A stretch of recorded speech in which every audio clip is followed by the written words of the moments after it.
दोस्तों, आप किसी भी कॉम्पिटिटिव एग्ज़ाम की तैयारी कर रहे हैं, चाहे वह 66वीं बीपीएससी हो या बिहार दरोगा हो या यूपी पीसीएस हो या कोई टीचर का एग्ज़ाम हो, आप जो भी एग्ज़ाम की तैयारी कर रहे हैं प्रत्येक दिन कीजिए, आपको सफलता जरूर मिलेगी। पिछले वीडियो में हमने तुगलक वंश के बारे में पढ़ाया था। आज हम सैयद वंश के बारे में पढ़ेंगे। 1414 से 1451 ईस्वी तक इनका शासन दिल्ली की गद्दी पर रहा।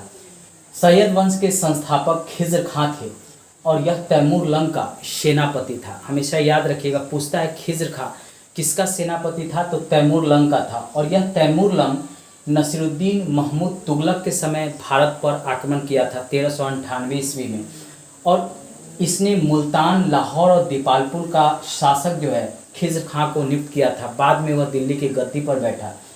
1421 ईस्वी में इसकी मृत्यु हो गई। उसके बाद इसका पुत्र जो था मुबारक खां था, उसने शाह की उपाधि लिया।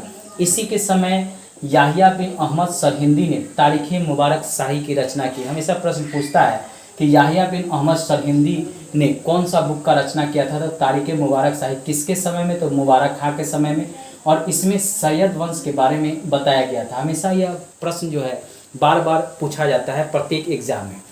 अगला जो है मुबारकाबाद की स्थापना जो था वह मुबारक खां ने किया था, इसको भी याद रखिएगा।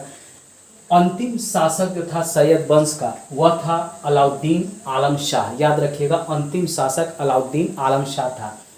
उसके बाद लोदी वंश की स्थापना हुई। 1491 से 1526 ईस्वी तक लोदी वंश का शासन रहा।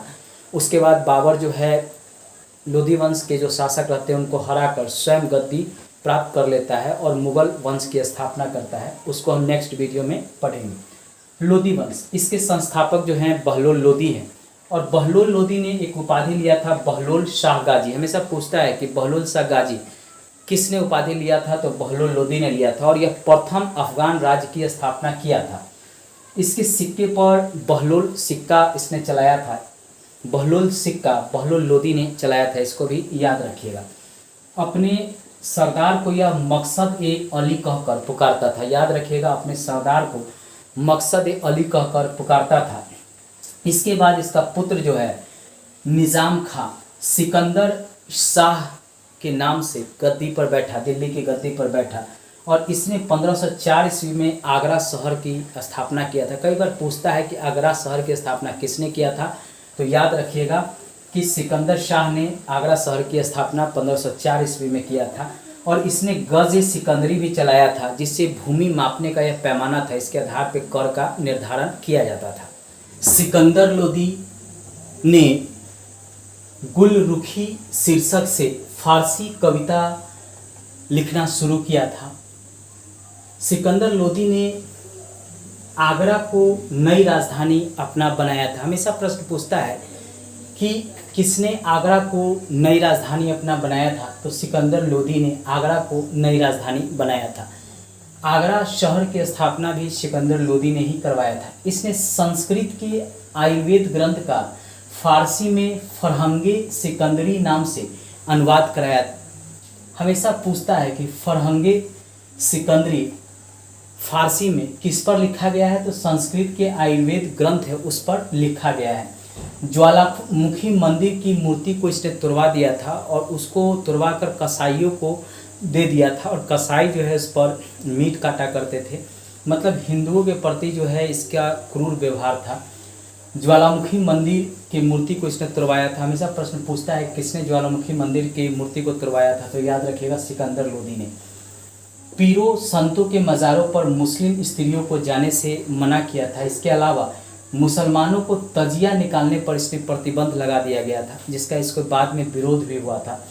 1517 ईस्वी में इसकी मृत्यु हुई थी, और इसी के समय मोट मस्जिद का निर्माण सिकंदर शाह के वजीर ने करवाया था। हमेशा पूछता है कि मोट मस्जिद का निर्माण किसके समय में कराया गया था, तो सिकंदर शाह के समय में ही उसका वजीर द्वारा करवाया गया था।